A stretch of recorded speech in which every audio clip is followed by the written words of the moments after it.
Hi friends! Today we are exploring Mostar in Bosnia and Herzegovina.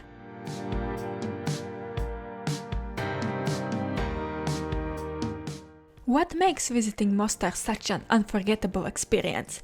Is it the breathtaking moment when you witness one of the divers leaping into the coldest river in the world? Or is it the roller coaster of colors and culture in Mostar's old Bazar? Perhaps it's the opportunity to delve into the fascinating world of Ottoman architecture.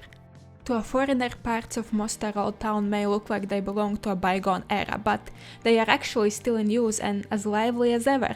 The old buildings from the different architectural styles mingle with shop styles and little cafes advertising Turkish tea and Bosnian coffee. The narrow streets are covered in round cobblestones, polished by the thousands of feet that have walked them.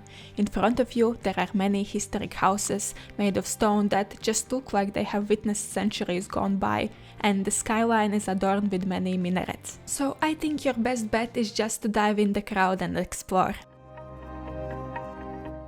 Before stepping onto Mostar's most famous bridge, let's take a little detour and look at its older brother, the Crooked Bridge. Although much smaller in size, it has the same iconic shape and it's believed to have been built as a test run for its more famous relative. I think it's quite photogenic too. Now that the Mostar's Crooked Bridge has gotten some well-deserved attention, it's time to visit the star of the show. There are some landmarks that are just iconic. Mostar's Stari Most is one of them. But what makes it outstanding? Is its unique bent shape?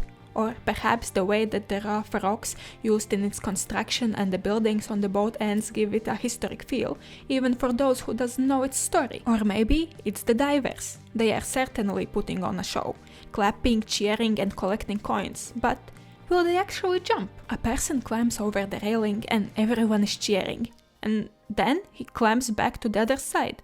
What a tease! It's already been more than 30 minutes and that's the farthest they have gone. You can tell that the Mostar's divers are actually going to jump if they splash cold water over themselves. This helps to bring their body temperature closer to the one of Neretva River, which, as it turns out, is the coldest river in the world. After the performance, we are ready to actually cross the bridge and dive into another must-see place in Mostar, its old market.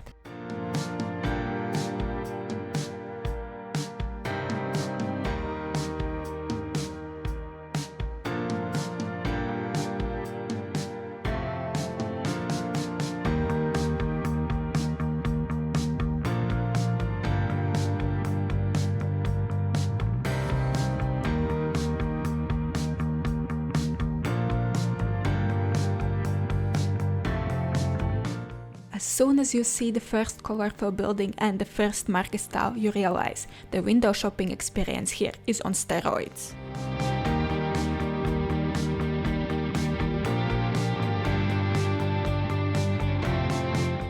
There are thousands of little trinkets surrounding you. You look at one side and see colorful embroidered scarves and bags. You look to the other side and spot plates adorned with bright patterns. You see jezvas, the traditional coffee makers, Turkish delights, magnets and other souvenirs. Some of the items appear to be mass-produced, while others look like they are handcrafted. If you keep your eyes open, you might even spot a metal worker hard at work making another bracelet in his shop. Yes, this place is buzzing with people, but this time it actually adds to the atmosphere.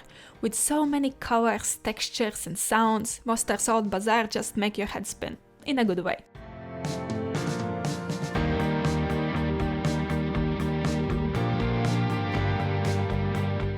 While exploring Mostar, you'll spot multiple domes and many minarets of mosques, some of which are open for public to explore. Today we will look inside the Koshi Mehmed Pasha Mosque, built in 17th century, which is not the biggest mosque in Mostar, but it's considered a great example of Ottoman architecture. When you open the door, a very colorful prayer room unfolds.